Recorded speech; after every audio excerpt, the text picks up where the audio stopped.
That was First Lady Melania Trump making a major announcement from the White House moments ago. As you were just listening there, denying any ties. The late disgraced sex offender Jeffrey Epstein, the First Lady also calling on Congress to provide Epstein's victims with a public hearing, saying Epstein, quote, was not alone.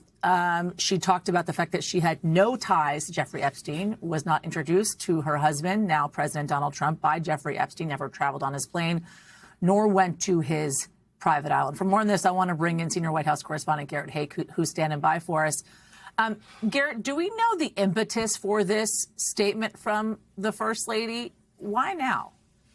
It's stunning, Yasmin, and we don't know the direct impetus other than that we've been told that this was something that has been on the First Lady's mind for some time and that she had decided to speak out directly on it herself. The White House was not aware of the contents of these remarks, or at least White House staffers that we've been in touch with did not expect to hear this from the First Lady today. We knew that these remarks would be personal in nature, but the topic was kept a closely guarded secret until the moment that Melania Trump started speaking. It is extraordinary in that in these comments calling for justice for survivors, an opportunity to have their stories told on the congressional record, and defending her own reputation, she has breathed new life into a story that this White House has been desperate to turn away from for months. Frustrated at every turn, by the way, in which it continued to dominate the news cycle. Now you have the First Lady of the United States, who almost never speaks publicly on issues of this sort, doing exactly that with this blunt daytime address. Garrett, we've seen her in an image standing alongside Jeffrey Epstein, Ghislaine Maxwell, Donald Trump at the time. She referred to meeting him at a party in the early 2000s. There's the image up on your screens now. She's been mentioned in the Epstein files just over 100 times or so. But of course, that does not mean any kind of criminal wrongdoing being mentioned in those files. Important to note that. Nonetheless, Garrett, do we have any reporting to indicate that the First Lady had spoken with her husband ahead of these remarks? None. No. Again, this was something where the topic of this was not known publicly, so there's no indication that I've seen of any conversation. I'd be shocked if she chose to surprise the President of the United States and her husband with these remarks.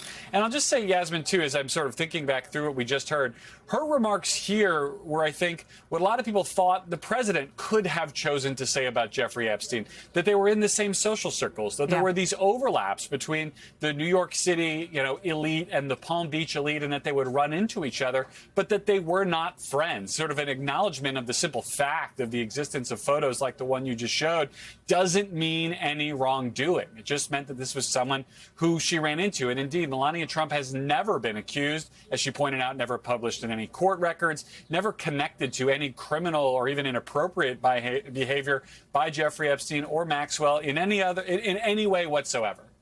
Talk about potential plans here to call more folks to feasibly testify on Capitol Hill when it comes to connections to Jeffrey Epstein, Garrett.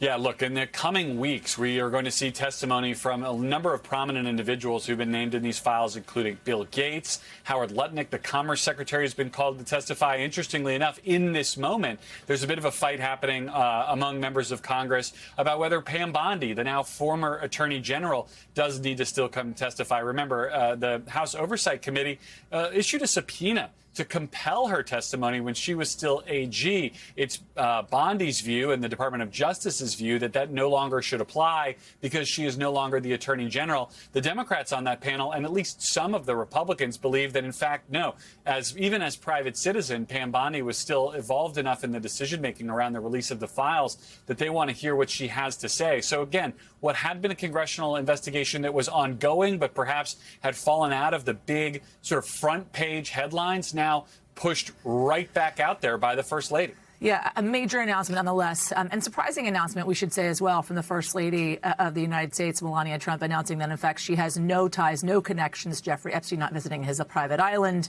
traveling on his plane, never really meeting him outside of well-known social circles, both in New York City and Palm Beach. I think the major question now is, of course, will, in fact, the President of the United States be called to testify eventually, having seen former President Bill Clinton testify, along with former First Lady Hillary Clinton.